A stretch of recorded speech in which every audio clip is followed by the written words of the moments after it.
We are fortunate this week to have our own Shoshana Grossbard to give our seminar here this week.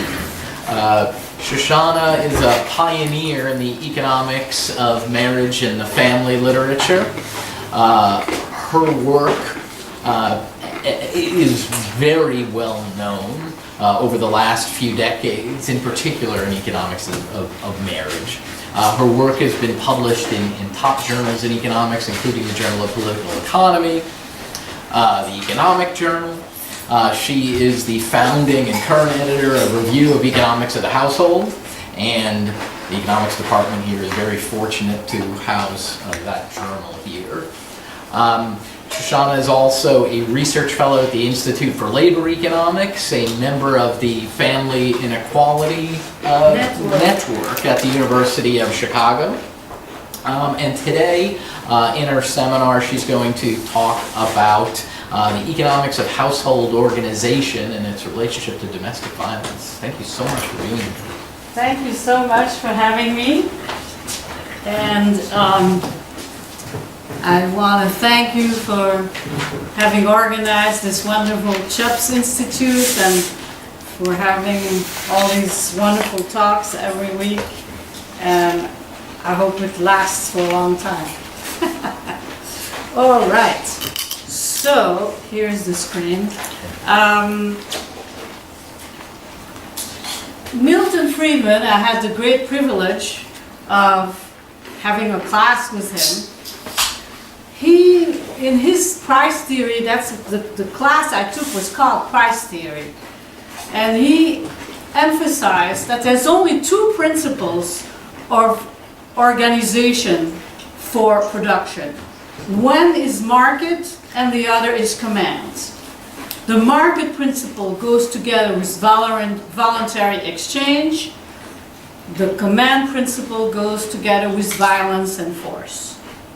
This, in his application, all the examples he gave, he always talked about more conventional topics like would possibly be categorized under industrial organization, IO.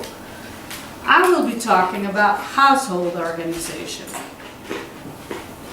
And when Gary Becker, I was a student of Gary Becker, he was my principal advisor on my dissertation. And just at that time, in the 70s, the late 70s, he had just published his first theory of marriage. And during that time, he was working on the treatise on the family, which is one of the most well-known books written by economists, one of the most cited, actually. And it includes a segment on polygamy. And in that segment, he argues that polygamy is good for women. As his student, I believed him, and I actually wrote something to support that, published in the paper and proceedings of the AER in '78. But then slowly I had my own evolution. By 1993 I published a book where I said it's not necessarily better for women when there is polygamy. And by the 21st century I became an outspoken critic of polygamy. I testified in the court of British Columbia against polygamists in Canada, and we won.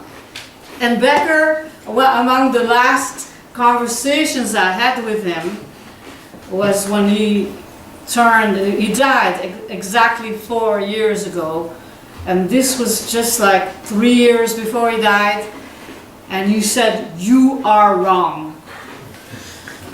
Okay, so he was about this polygamy. So Becker and Jacob Mincer are the founders of what is sometimes called the New Home Economics.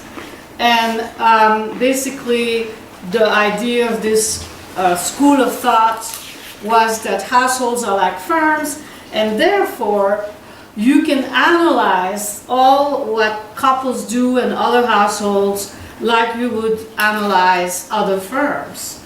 And this line of thought has been very influential, including in health economics, because there's a very famous paper by Michael Grossman, who was a student of Becker and Mincer at Columbia before Becker got to Chicago. And it looks at the choice between health enhancements in the home, produced in the home, versus those produced by doctors, nurses, hospitals, and all that. It's a very influential article. And then there's others who have adapted this framework to, it's very influential in agricultural economics and nutrition studies, the choice between food at home and food away from home. There's a lot of literature on the choice between childcare that's provided by commercial firms versus or government organizations or semi-government like daycare at San Diego State versus doing that at home, etc. And all these models on these particular choices about household production versus commercial production are using the assumption that the household is one unit that makes a decision, and therefore they've been called unitary models. Now, a major line of criticism against the Becker-Mincer type of models has come from so-called non-unitary models, which includes a whole bunch, in particular McElroy and Horney. Why isn't that light coming up? I don't see it. Oh, here it is. Apps and Reeves, Chiapori, Lundberg and Pollock, Browning and Hill. You know, these are some of the critics of the unitary model. My criticism, I mean, I agree with them, and I have also criticized them for that, but yes. Yeah, so what was the main focus of most of these papers in Consumption. terms of... Okay. These are all models that are focused on how the household distributes and allocates the goods. Okay. And the predictions that flowed from the unitary versus non-unitary Yeah, so models one of the were- main predictions that they keep pounding, and I'm still getting articles sometimes as editor of the Review of Economics of the Household, well, we're going to prove that it does matter whose income it is, because according to the unitary model, you know, it doesn't matter if it's his income, her income, but according to this model, it does matter, and also according to my model. But my main criticism of the Becker-Mincer approach is that these models fail to recognize the connection between how much an individual in the household is engaged in household production and how much they get to consume. This is something we take for granted when it comes to firms. Our basic model, starting with the first day that we teach economics, you know, is very clear that, you know, there are workers, you produce, the more you produce, the more you earn, and the more you earn, the higher income, and the more you can consume. There is a connection. That's very obvious, even to a lot of people who never studied economics. But you don't have that in the Becker-Mincer, etc. models, and you don't have it in those non-unitary collective and other models. They barely look at household production, those models, okay? And the WIHO model, which I'm presenting today, does pay attention to that connection between how much an individual produces and how much they get access to the goods and services the household has access to.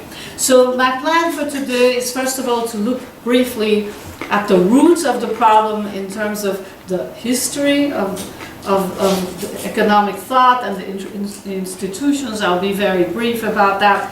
Then I'll give I'll define the WIHO model, and I'll give a few examples. And then my focus today is violence versus market, and I need to get to that. So now, since we started late, when do you want to adjourn? How quickly should I?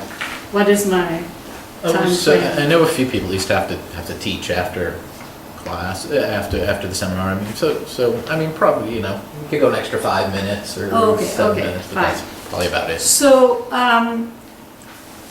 one of the classic articles in the tradition of Becker and Mincer's household economics is Reuven Gronau's 2 models on the housewife's time allocation. One was published in the AER, not Paper and Proceedings. The other, the 77 in the JPE. These are very influential articles with lots of citations.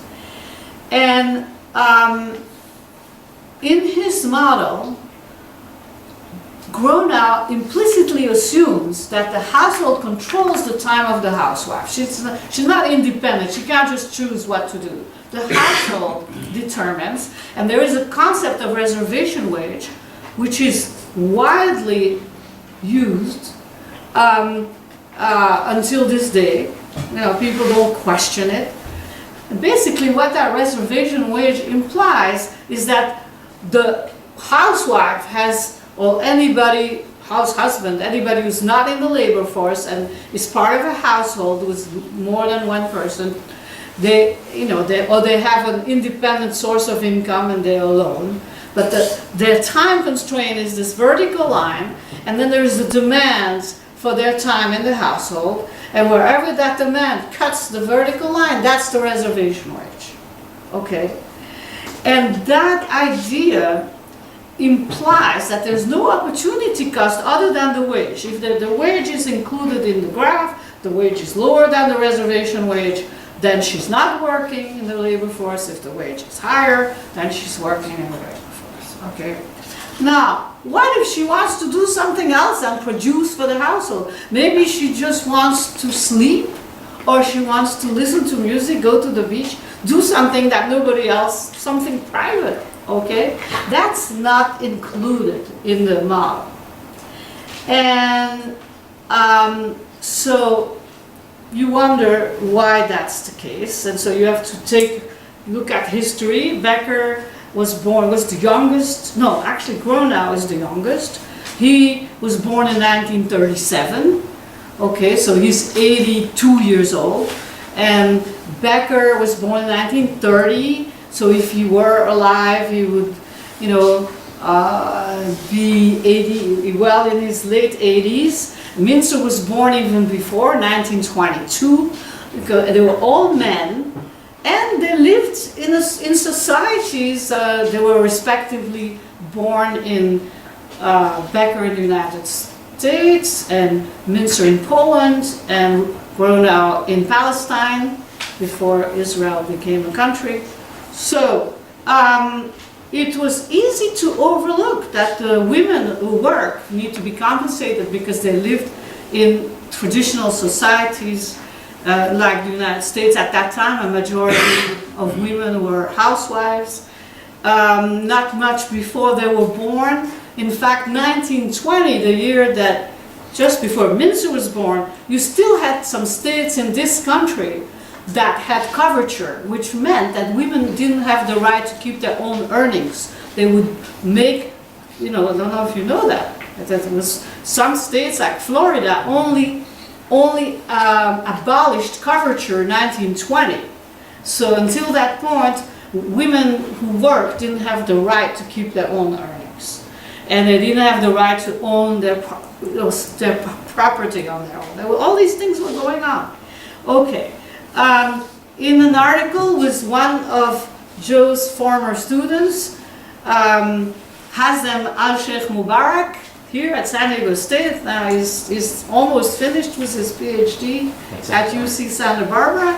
So we have an article together where we showed the effect of coverture and the abolition of coverture on whether children are born in marriage or outside of marriage. So that's one of my articles, recent articles.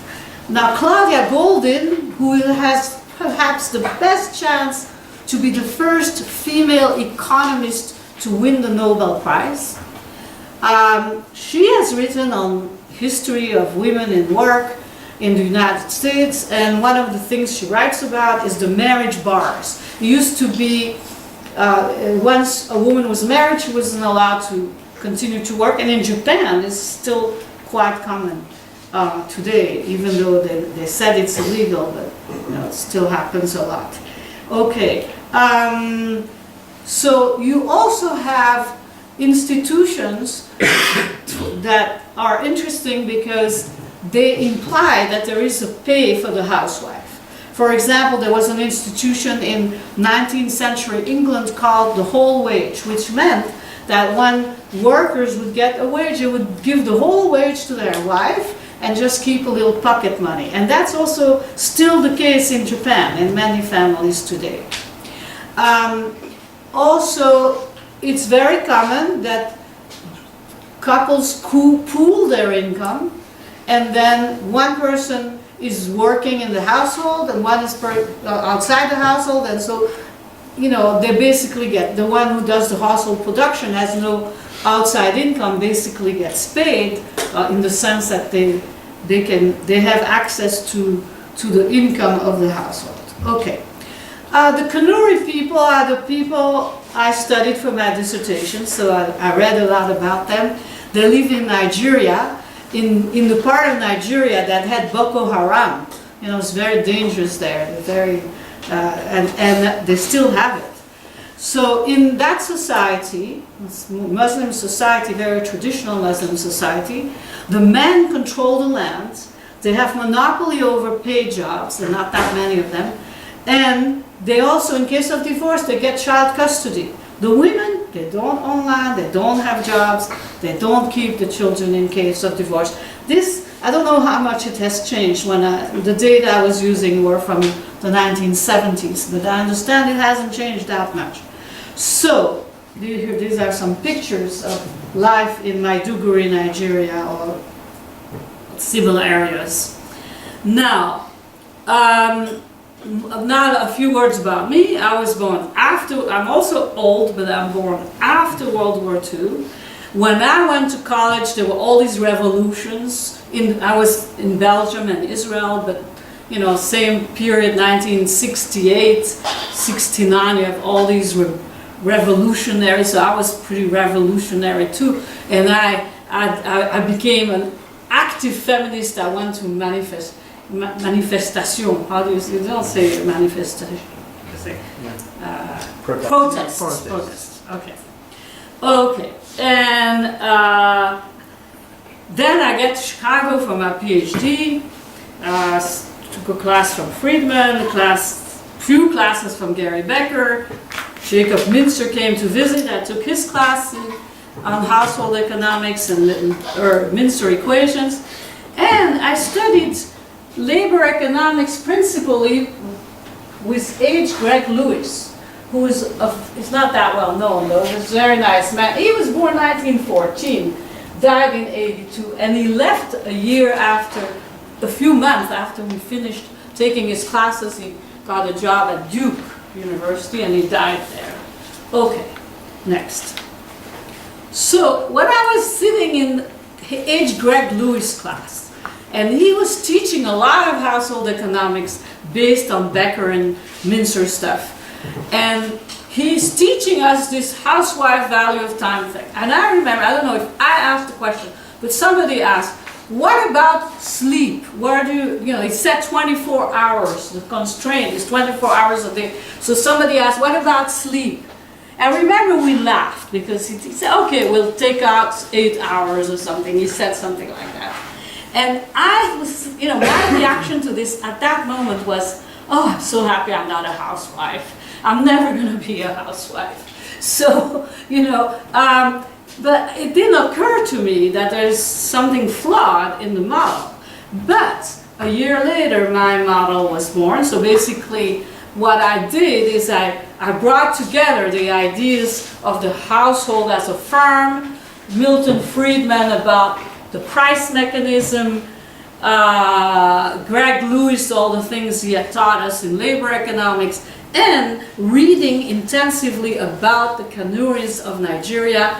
And one of the members of my thesis committee was an anthropologist who was at Northwestern, and he was a specialist about the Kanuri, and he had been there for years. So he also, even though I didn't travel there, I had a real sense of what life was about for the men and women in Maiduguri, Nigeria. And so that's how I got the idea. Well, let's model marriages like hiring of workers, you know? We don't need a separate theory of marriage. I remember making that realization and being so proud of myself, but Becker wasn't so happy to hear that. And I don't think he ever liked my theory that much. Okay, so the WIHO model is basically that work in the household is just like work in the sense that you do some activity that has an opportunity cost and it has a benefit to somebody else. In the case of a commercial firm, they'll pay you a wage. If you volunteer for St. Vincent de Paul or some other church or volunteer organization, you don't get paid, but you're still working, okay? And the difference between a household with two people, two adults, where one person does more of the work and such, charity is only size, because the charity typically has a lot of people there, and here you just have two people typically. Okay, so you start out with individual optimization, you assume that the prices are given, then you have an opportunity cost in the supply, you have an upward sloping supply. If it's traditional gender roles, the women are on the supply side and the men are on the demand side. The demand is downward sloping. It's standard labor economics. And then you have, at the aggregate, you put together all the demands, all the supplies, and you get a price and an equilibrium quantity. Okay, so that's the second step. First step, individual optimization, assuming the equilibrium exists. And then the second step is getting this equilibrium, your standard industrial organization using the market principle. Now, here, there's a whole section of this presentation that has many examples of using this model. And Joe was in Paris at the CO meetings last May, and I present this part is basically what I presented in Paris as my keynote lecture. So I'm going to go quickly through that because now I have a new section on violence and other things that force people to behave in certain ways. So, yes, Ryan. So, are you gonna? And I don't want to take you off on a sidetrack. We're trying to get to violence, but are you gonna talk a little bit about where the predictions from your model diverge from the non-unitary household model? Yes, I'm going to go quickly, but I'll give you all these applications without explaining them in too much detail. So each application is a prediction that is testable because it shows a market factor, what Becker called a market factor, something that will influence the market, the marriage market. And the collective models have, or the bargaining models. In the bargaining models of Marjorie McElroy, it has a name like EEP or something, I don't know, I forgot what it stands for. And in the collective models, they call it distribution factors because their focus is not on production but on distribution. They're sometimes the very same factors. And then we'll look at different outcomes. And is this micro or macro? It's both. Because anytime you have one market that, like the labor market is macro, but if you have many labor markets, it's micro. And one reason Milton Friedman never called his course micro or macro is because he called it price theory, but it was, in other schools it was called micro. Because he said, there's just too many, he didn't like those terms. And at Chicago at that time, they didn't call the macro course macro, they called it employment, I don't know, they had like something, they avoided those terms. So The model is both micro and macro. If you want to read more about the model, look at chapters 2 to 5 in my book, The Marriage Motive, which was published recently in 2015. Okay, so these are categories of implications that I'm not going to go through in great detail. But 3 examples of quantity-related incomes are polygamy, the number of wives, the number of people who are employed in marriage, which means how many people are married, or in other couples, type of couples, not necessarily married. And then another dimension on the quantity side is hours of household production. Price-related incomes include individual consumption and household finance, participation in the labor force, because depending on the value of your time in household production, you're gonna work in the labor force or not, and choice between fertility in marriage, outside marriage. So that's another example. That's a function of the price that's established for WIHO. Okay, so because that was the first application, polygamy, that's what led me to develop the model. I'll go into a little bit of detail with polygamy. Okay, so you start out by showing the demand and supply together with an equilibrium price, equilibrium quantity. And we're going to look at one market factor, namely men's wealth. That's one of the factors, maybe the only factor, that Becker considered in his original article in 1973. He had a section on polygamy, and he considered the wealth effect in there. So what does the wealth effect do? It increases the demand. If you compare poor men with wealthy men, men with more money can afford more wives. So the prediction that Becker had, and that also follows from this, is that the richer man will have more wives. Pretty straightforward. Now, in his 1973 article, Becker did not look at the next variable, but I included it in my dissertation because it just follows so easily from this model. Namely, education. We know that educated workers are more productive, that they have higher wages from labor economics. It's so obvious. So why not apply this to the marriage market? So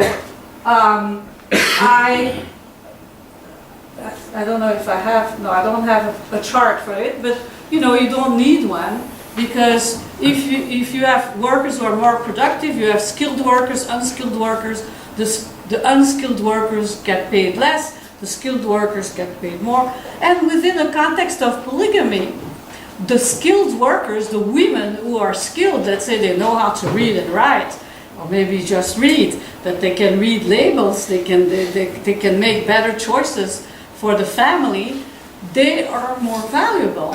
They might be able to teach their children the Quran. Everybody there lives according to the Quran. So what I found is that every year of schooling, whether it was Muslim schooling or secular schooling, even 1 year, had an inverse relationship with the number of wives in the household. So apparently the women who had a higher price for their WIHO were able to translate that into avoiding having to share the husband, because you know, women don't really like that too much. So they have to share their husband with another wife. So if they are more educated, apparently, according to my findings, they were able to bargain themselves out of polygamy. And the anthropologist who had given me also his data, I was using 3 different data sets of my degree in Nigeria for my dissertation in the 1970s. And he had given me one of those data sets that he had collected. And he was amazed. He said, I can't believe that. I thought that I would see these little children on the sitting on the floor studying with the imam. To me that looked like a waste, but I could see that every year that a woman studied with an imam had a negative impact on the number of wives, so he was very impressed with that. And my article was published in Current Anthropology, and he wrote a comment on it. And anyways, so let's move on to the next application, which I'm not really gonna delve into, but just mention the application. If you want, I can, explain it more. Sorry, you mentioned before that the unitary model had some predictions that suggested polygamy could be good for women, and that. Yes. So what was this? What was that story? Okay, so first of all, the Becker's prediction that polygamy could be good for women was not based on one of his unitary models. I see. Because Becker had many models, some unitary, some non-unitary. All his theories of marriage are non-unitary in the sense that you have separate individuals who are maximizing their utility and making a choice about getting married or not and who to marry. So that's not unitary. But his prediction was that polygamy is good for women because if you allow in a market, you allow men to come in more than once, they can come and look for one wife and then for a second wife, and under Islam up to 4 wives, but then there's also other societies where they don't limit to 4. So that means there's more demand for any given supply. So he said that's good for women. That was the argument. Thank you. This particular, I'll just mention without getting into detail, the outcome is how much time is spent in household production. We have a lot of surveys, time use surveys, to measure that. And it's not exactly WIHO, but it's related to WIHO, how much time people do certain activities. And in this particular case, I looked at race and black versus white in the United States. And I had reads to prediction. The predictions were tested, but I really have no time to get into the details. And then let's move on to some price-related predictions. So let's look at individual consumption and access to household finance. And of course, one of the factors here that explains differences is how much income an individual makes in outside employment. And there is a well-known article by Lundberg, Pollack, and somebody else, Wales, I think, that showed that if the welfare system in the UK switched to some benefits from men to women, and then women, the end result of that was that women spend more of the budget on themselves and their children. And there's many studies that have shown in other countries that the more women control the income, the more it's likely to benefit women and children versus men within the household. So those are well-known results that also follow from this model. And another one is the sex ratio. So I started writing about sex ratio effects, and actually Becker started. His original 1973 article has the prediction that if a marriage market has a higher sex ratio, meaning there's relatively more men, the price of women will be relatively higher, and women will have more access to consumption. So that's in the original article. He didn't test it, and then eventually this led to tests with consumption being the dependent variable. One of the recent tests of this was published in my journal. It's work by Chicago graduate Maria Porter, and she used Chinese data to look at the effect of sex ratios on resource allocation, mostly consumption. She found that when the sex ratio was higher, meaning there are more men, then there's more competition for the women, and the men don't smoke as much, which is what the women typically don't. Most of the smoking in China is done by men, so there's less budget for the men smoking if the sex ratio is higher and the men have to compete more, and you just look at the married couples, then that's one of our findings. It's very interesting. And it also follows from the WIHO model. Okay. This is a sex ratio analysis. We might need to get back to it.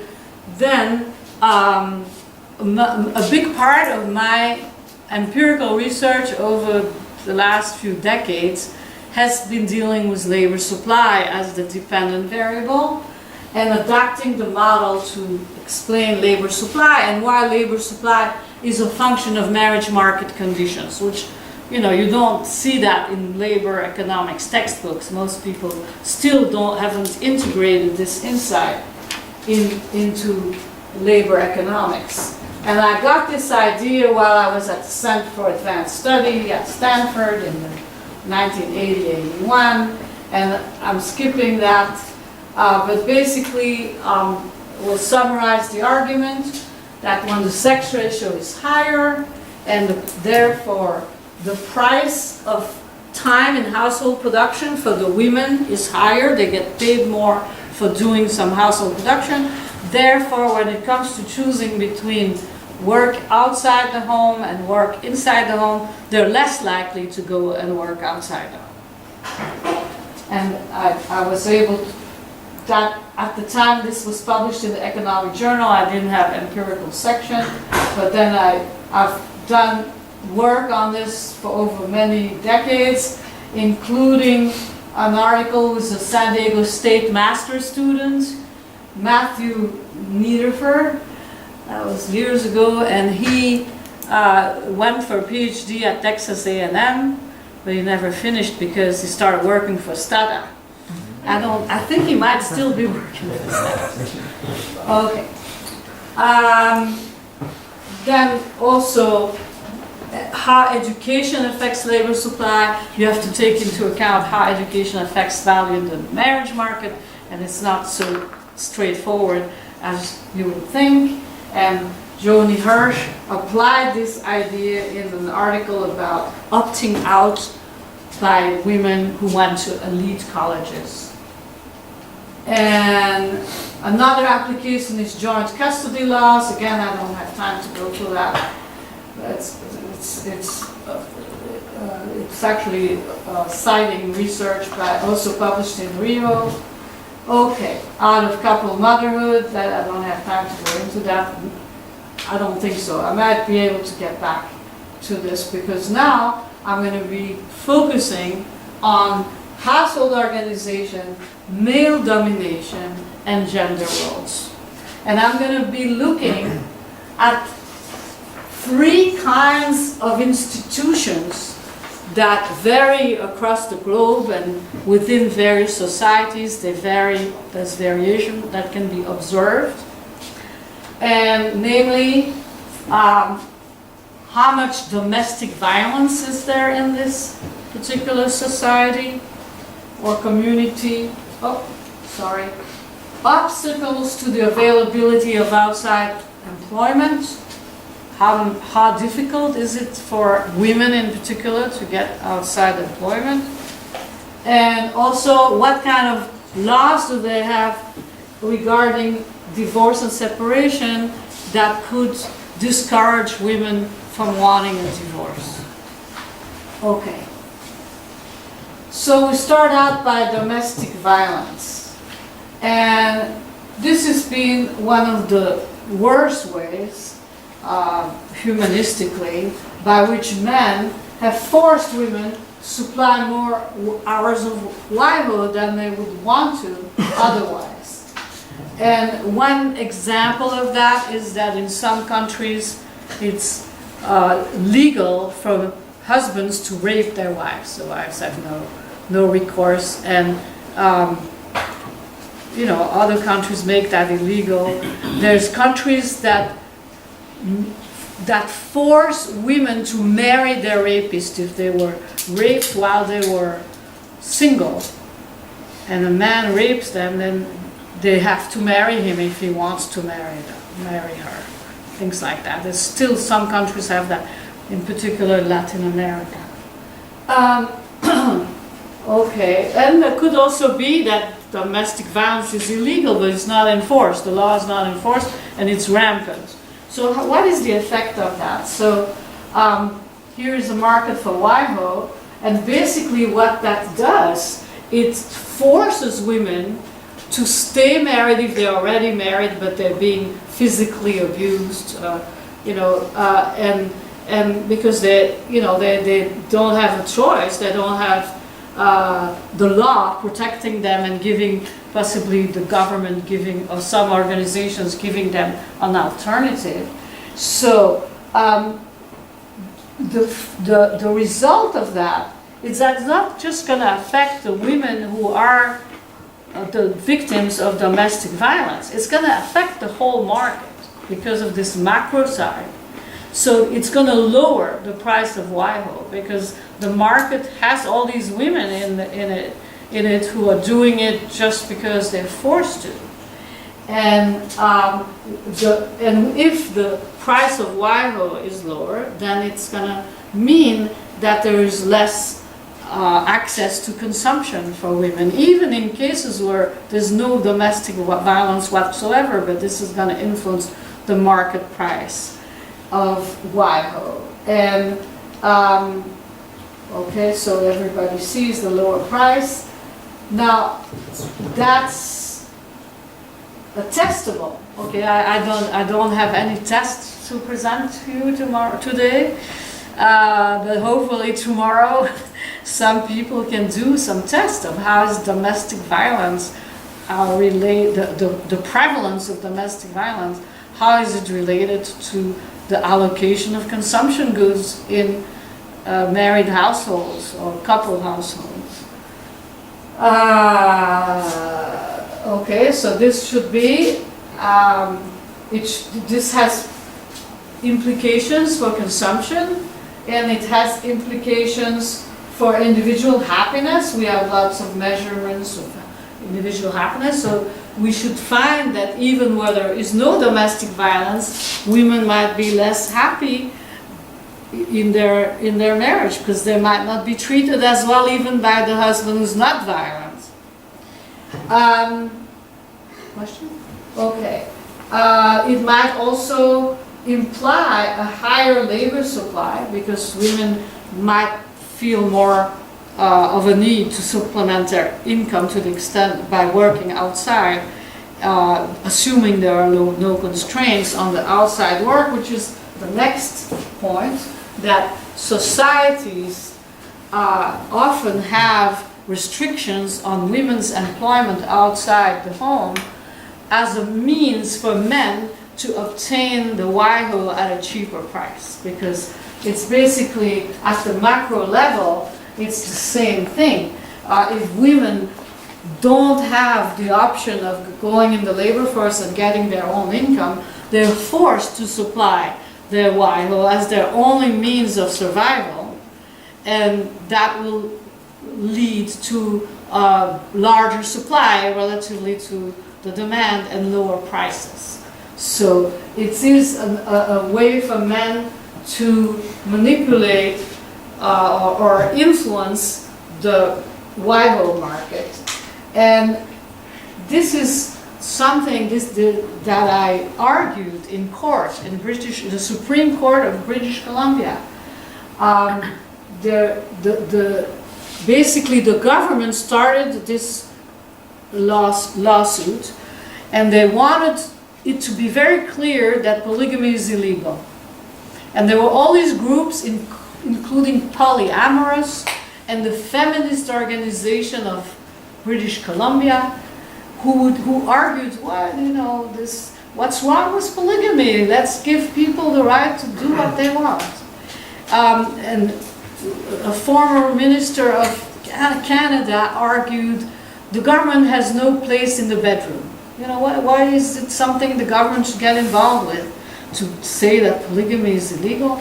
So, in order to present my case, I read a lot, including about the people who live polygamously in British Columbia.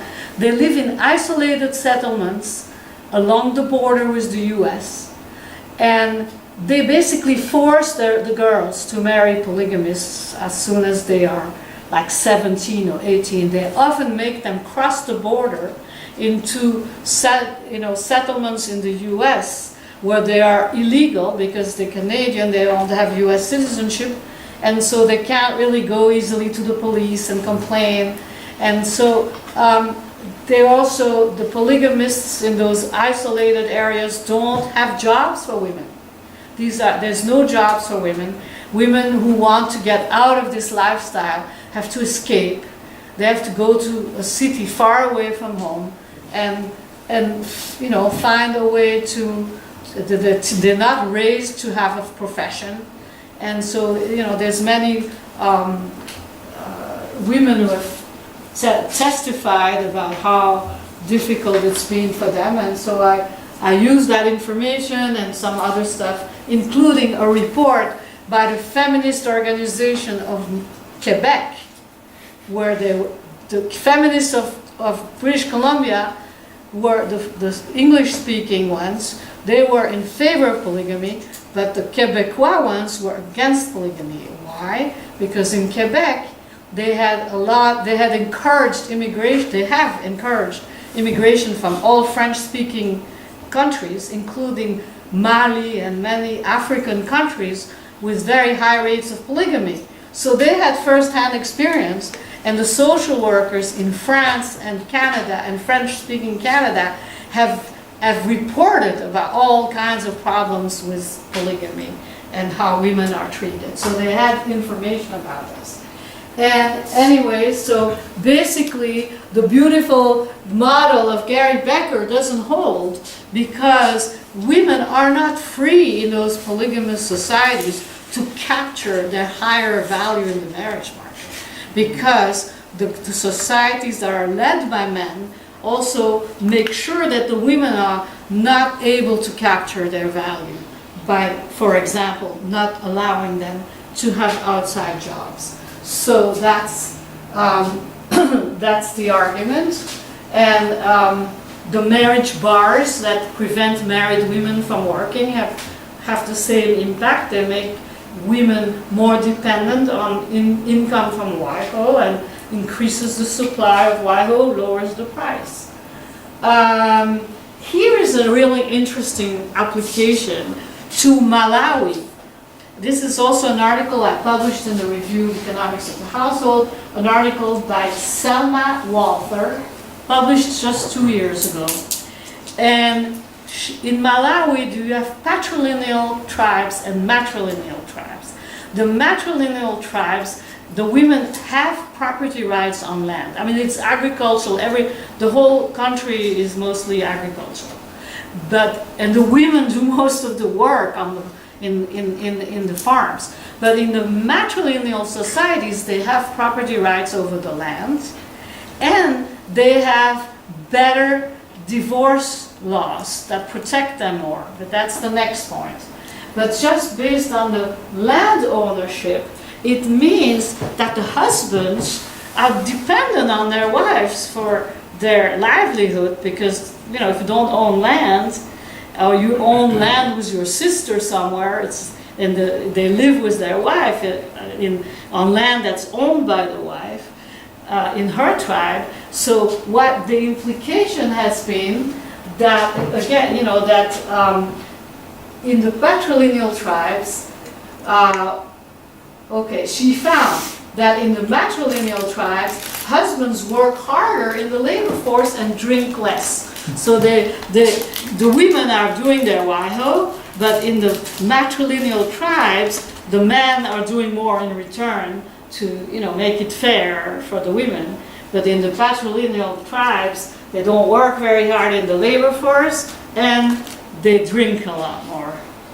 Okay. Now here, I thought this was an interesting and radical type of analogy that if you have women in a society with no land rights in agricultural societies, and their only option is to work for a husband.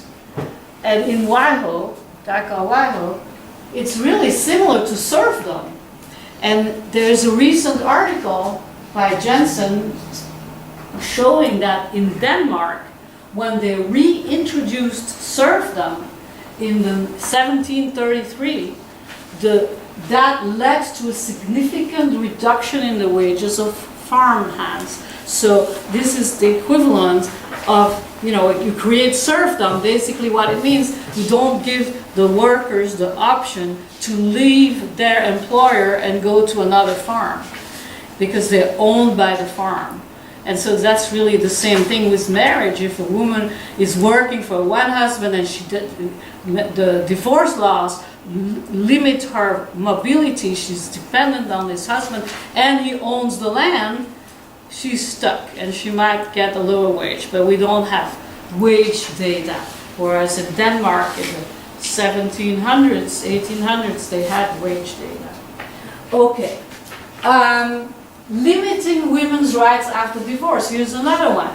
Okay. In Maiduguri, Nigeria, where the Kanuri live, and in many other Muslim societies, and not only Muslim societies, but it's a pretty normative thing in Islam, men have custody of children after a divorce. It automatically goes to men. So women, both men and women are attached to their children when they have children. So if it's well known in advance, the rule is clear for a woman, if she wants to be with her child, she better stick it out with this marriage, because once she's divorced, the children stay with him, and she may not see them. She may not have access to them. So that implies that less generous divorce settlements are going to also lower the WIHO, the price of WIHO, because women are often going to remain married and continue to supply their WIHO in order to have access to their children. And so an example of that in the short run is certainly the implication that there will be a larger supply of WIHO and the price of WIHO will go down. But in the long run, if women have more alternatives in that society, they don't need to be married. And this is something that is noted now in Israel and Palestine, to the extent that the labor market is pretty much a one labor market, and women who in the Arab sector have a lot of employment opportunities in modern Israel, much more so than they had traditionally. And so you have a very, especially among Christian Arabs, you have a high rate of single women. A lot of women, I know one who's here in America, she never married. She's a beautiful, intelligent woman, but like, if you grow up in that mentality, I mean, she's Christian, but so divorce was also difficult for Christians. It's difficult in many countries, but in any case, you have a lot of women voting with their feet once they have options outside marriage and WIHO by preferring not to marry at all. And so, in the long run, these kinds of laws, such as difficult divorce laws that make it difficult for women, are going to discourage women altogether from getting married. So that supply might actually decrease if there are fewer women wanting the lifestyle. So that would also have to be taken into account in an empirical specification. Sorry, just going back to sort of along the lines of, I think, Ryan's question earlier, I just sort of want to think about, would any of the sort of predictions be different from sort of the unitary model sort of behavior? Would they be, would it be irrelevant what the law was because they just bargain over resources and optimally decide? I mean, maybe I'm so steeped into my model that I can't think of what unitary models have to say about that. Yeah. Can you? Because the unitary models are not even questioning the decision. They don't include the decision to enter a marriage or not. Because it's all about, and whenever they apply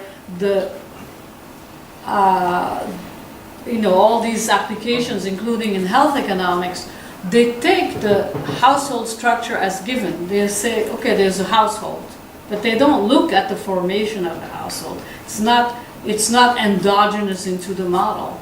And the model, the WIHO model, has the decision to form a household or to disband a household, divorce and separation, is endogenous because it's part of, just like labor economics. In labor economics, part of the action of what makes the wage move is that people have the choice to stay with an employer, to leave, and to work fewer hours, to work more hours. All that is not there in the unitary model that takes the household as given.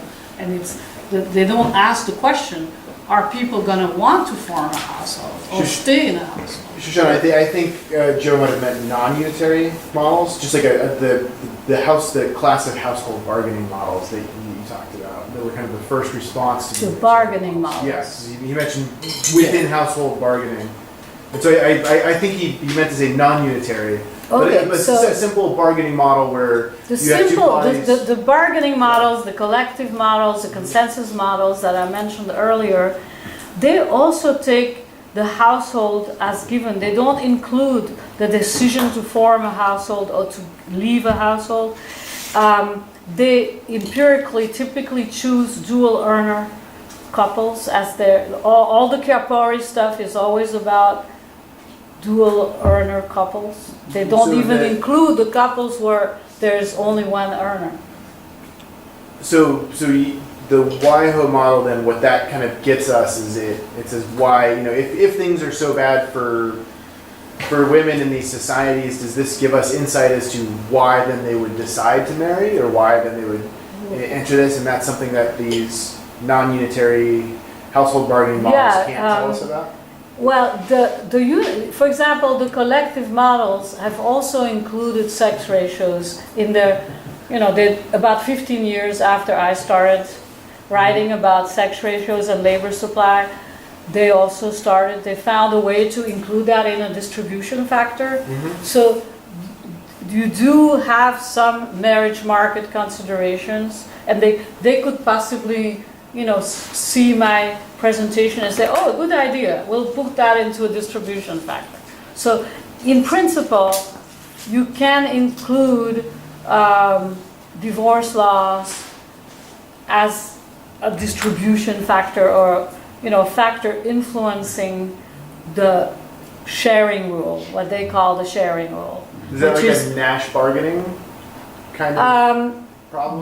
The bargaining models have Nash bargaining. Mm-hmm. The collective model doesn't. It has just Pareto optimum, and Sure. So I guess the Nash bargaining models could also possibly include some of these variables, but I think it takes more of a stretch, and the beauty of the WIHO model is that it's so similar and parallel to IO, to industrial organization. Anything you can say in industrial organization, you can say about the choice between market and command applies here. But I guess then that comes back to my earlier question. What are the testable predictions that would separate a WIHO model from a Nash bargaining model? Okay, so far, one of the testable prediction that separates us is the implications for women having children in marriage versus outside marriage. That doesn't really fit with the bargaining model, so the collective model. How do you predict which women are going to have a child first without getting married, and other women will first get married and have a child. That doesn't really fit in their model. So I have a series of articles that looks at that implication. I also have a bunch of things on labor supply, hours of work, and marriage, and being overweight as a variable that influences the marriage market. But you know, somehow the collective people have also done work on that. As long as it's about married people, it's very similar. And I bet you they will eventually also, you know, once they find out I did this about violence and divorce laws, they might say, oh, we can integrate that too. They might find a way. I'm not sure. I can't, you know, I'm thinking in these terms, and it's more straightforward using the WIHO model. I think it's more logical.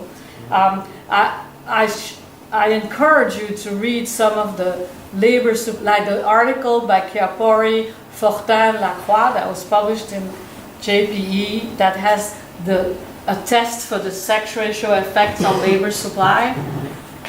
It's, to me, totally illogical. And I can't, you know, I find the presentation of their logic very hard to follow, because they have something about leisure. They basically say that it's leisure as consumption. That's how they get to labor supply. And then it just makes totally, to me, no sense. But maybe you will find it convincing. So the advantage of the WIHO model compared to, let's say, the collective model, which has gotten further than the Nash bargaining model in terms of covering some of the same testable implications, is that it's more logical.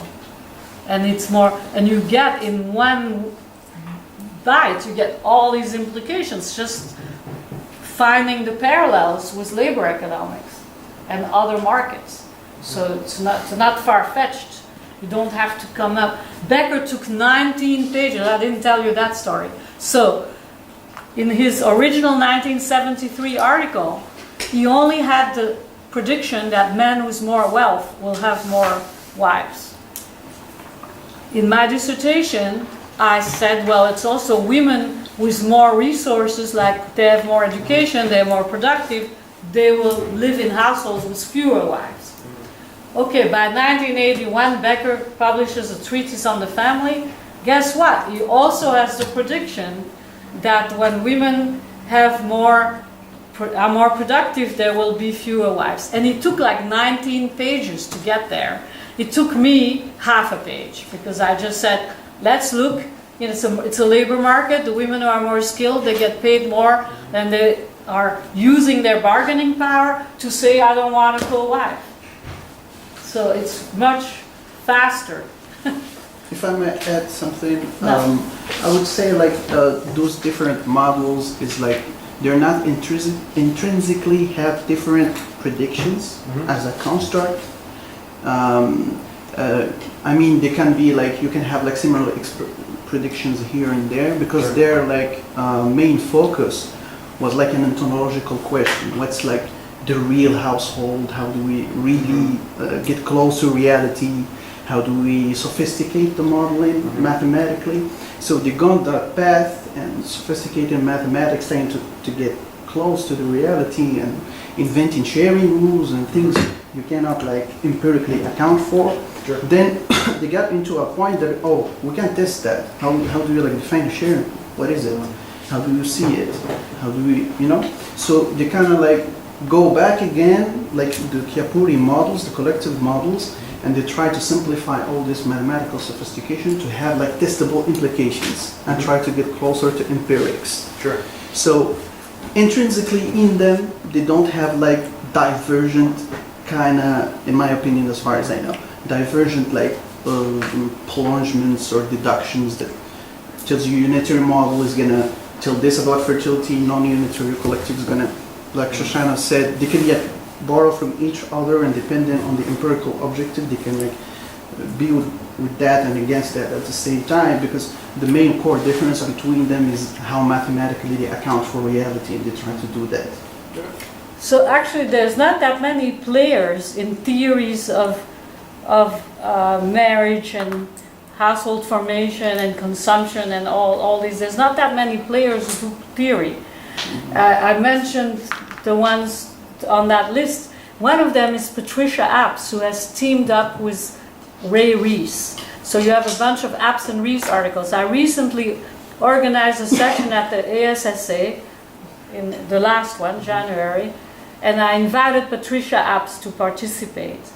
And she presented a model that was applied to explain taxes. It was like a public finance application of her Apps and Reese model.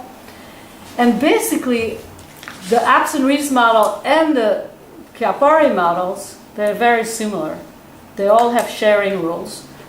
And they don't have household production. And in her comments to my paper, which is all about household production, she was kind of angry. I mean, because it's so central to their model that you have dual earner couples, and just like in the collective model, they always, Apps and Reese also always have dual earner couples.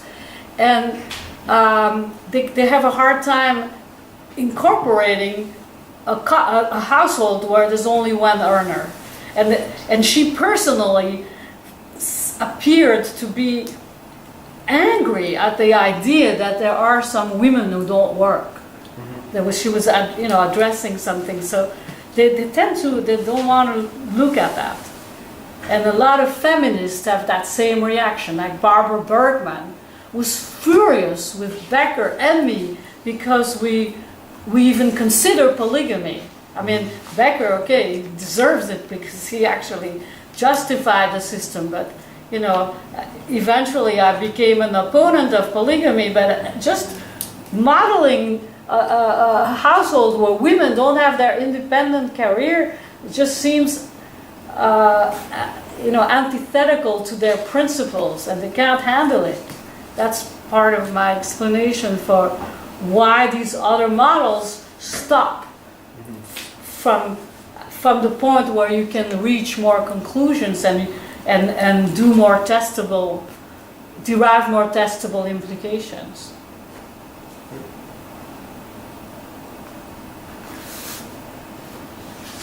Yeah, so I'm very glad that I have had this chance to present my ideas. I have some conclusions. So back to polygamy. So you can't really justify polygamy because all the societies that have polygamy now or have had it in the past are societies where women have very limited rights. They have very little access to jobs, or if polygamy is prevalent, there are many more modernized Muslim societies where polygamy is, like Egypt has it on the books, but there's very few polygamists in Egypt because in Egypt they have more of a modern mentality. In the city you have a lot of urban population. Canada, you would think British Columbia, here you still have these communities in isolated places and really restricting women's choices. So Becker with his assumption of free markets in the marriage market is wrong. And conclusion, the WIHO model does a bunch of things. It recognizes the individual needs and the constraints of each member of the household. It helps realize that the wage that could be earned in the labor force is not the only opportunity cost. It is an opportunity cost, but there are other opportunity costs even when there is no participation in the labor force. It helps identify factors that help explain a variety of outcomes. That's missing from the sentence. It helps us understand how different institutions, like the prevalence of domestic violence, the laws, this is very useful for law and economics. In fact, I was invited next November to give a keynote lecture at a family law conference. First time I get invited to something like that. So I think that my ideas have a lot of potential for the legal profession who study various types of laws that are related to what goes on in household. That's not just divorce laws, but also the laws and enforcement of laws that deal with domestic violence. 3 methods that men have used to force women into supplying work in household production.